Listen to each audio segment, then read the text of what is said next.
నంద్యాల జిల్లా ఆళ్లగడ్డ ఎమ్మెల్యే మాజీ మంత్రి భూమా అఖిలప్రియను వివాదాలు చుట్టుముడతాయో లేక ఆమె వివాదాలు వెతుక్కుంటూ ఎదురెళ్తారో తెలియదు కానీ ఎప్పుడు ఏదో ఒక వివాదాస్పద టాపిక్ తో చర్చల్లో ఉంటున్నారు భూమా అఖిలప్రియ. ఆ పరంపరలోనే తాజాగా వివాదం ఆమె ఖాతాలో పడింది. కాకుంటే ఈసారి ఇది మరింత తీవ్రమైనది, రక్త సంబంధానికి సంబంధించినదని చెప్పుకుంటున్నారు ఆవిడ కాన్స్టెన్సీ ఆళ్లగడ్డలో. దోర్నిపాడి మండలం డబ్ల్యూ గోవిందినిలో జరిగిన ఒక కార్యక్రమానికి వెళ్లారు అఖిలప్రియ. అక్కడే అనుకోకుండా స్పృహ తప్పి పడిపోయారు ఆమె. గోవిందినిలో మూల పెద్దమ్మ దేవర గండదీపం మోసాక స్పృహ తప్పి పడిపోయింది ఎమ్మెల్యే. ఆళ్లగడ్డ ప్రభుత్వ ఆసుపత్రిలో ప్రాథమిక చికిత్స చేసి నంద్యాల ఆసుపత్రి తరలించారు. మరుసటి రోజు వరకు అన్ని పరీక్షలు చేయించుకొని ఎలాంటి అనారోగ్యం లేదని నిర్ధారించుకున్న తర్వాత ఆవిడ డిశ్చార్జ్ అయ్యారు. అటు మూల పెద్దమ్మ దేవర ఉత్సవాలకు అఖిలప్రియకు సొంత చెల్లెలు మౌనిక, ఆమె భర్త మంచు మనోజ్ కూడా వచ్చారు.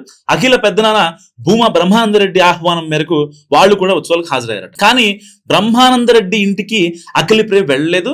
అది వేరే సంగతి అనుకోండి, వేరే విషయం. సరే, ఇక అఖిలప్రియ స్పృహ తప్పి పడిపోయిన సమయంలో మౌనిక దంపతులు కూడా అదే ఊళ్ళో ఉన్నారట. కానీ వాళ్ళు అదేమీ పట్టించుకోకుండా అమ్మవారి దర్శనం చేసుకుని వెళ్ళిపోయారు. అఖిలప్రియ స్పృహ తప్పి పడిపోయి ఒక రోజంతా హాస్పిటల్లో ఉన్న సొంత చెల్లి అండ్ దంపతులు పరామర్శించకపోవడం చర్చనీయాంశమైంది. ఎమ్మెల్యే అఖిలను మంత్రి ఫరూక్, ఇతర ముఖ్య నేతలు, ఆళ్లగడ్డ టీడీపీ శ్రేణులు పెద్ద ఎత్తున ఆసుపత్రికి వెళ్లి పరామర్శించారు.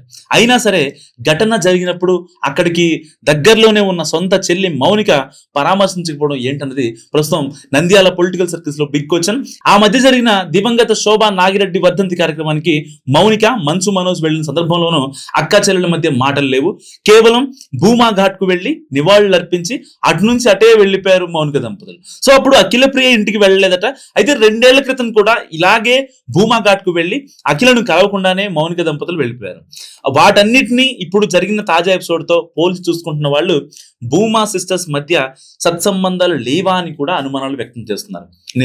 అంటే ఒక రకంగా చెప్పుకోవాలంటే నిప్పు లేనిదే పొగరాదు కదా. సో కొన్నేళ్లుగా ఇద్దరు కలిసిన సందర్భాలు చాలా తక్కువ. దీంతో గ్యాప్ గట్టిగా ఉందనే ప్రచారం ఊపందుకుంది. వాస్తవంగా భూమా కుటుంబానికి సంబంధించి ఇది వ్యక్తిగత విషయమే అయినా రాజకీయ సినీ రంగంతో ఉన్న సంబంధాల కారణంగా చర్చనీయాంశం అవుతున్నాయి. అటు తనను పరామర్శించకుండానే మౌనిక, మనోజ్ దంపతులు వెళ్లిపోవడంపై అఖిలప్రియ కూడా ఆసక్తికర వ్యాఖ్యలు కూడా చేశారామె. నేను కళ్ళు తిరిగి పడిపోయి హాస్పిటల్లో ఉంటే ఆ విషయం వదిలేసి పరామర్శలకు ఎవరు వచ్చారు, ఎవరు రాలేదని మాట్లాడుకోవడం కరెక్ట్ కాదంటూ అసంతృప్తి వ్యక్తం చేశారామె. అంతవరకు ఓకే అనుకున్న చెల్లెలు తర్వాత ఫోన్ లో అయినా పరామర్శించిందా అన్న విషయంలో మాత్రం క్లారిటీ ఇవ్వట్లేదు అఖిలప్రియ. సో ఈ విషయంలో మౌనిక వైపు వాదన మరోలా ఉందట. అఖిలప్రియ ఆసుపత్రిలోనే చేరే సమయానికి తాము అక్కడి నుంచి వచ్చేసామని, ఆమె పడిపోయిన విషయం తమకు తెలియదని మంచు మనోజ్ వ్యక్తిగత సిబ్బంది చెప్తున్నట్టు కూడా సమాచారం. మొత్తం మీద ఎమ్మెల్యే భూమా అఖిలప్రియ అనారోగ్యం ప్రస్తుతం పొలిటికల్ కలర్ పులుముకుంటోంది. అక్క చెల్లెల మధ్య ఏదో ఉందని ఊహాగానాలు పెరుగుతున్న క్రమంలో అలాంటిదేం లేదని ఇద్దరు ఖండించకపోవడాన్ని ప్రత్యేకంగానే చూడాలంటున్నాయి రాజకీయ వర్గాలు. అక్క చెల్లెల మధ్య వైరం ఉందా లేదా, మీరేమనుకుంటున్నారు? కామెంట్ రూపంలో చెప్పండి.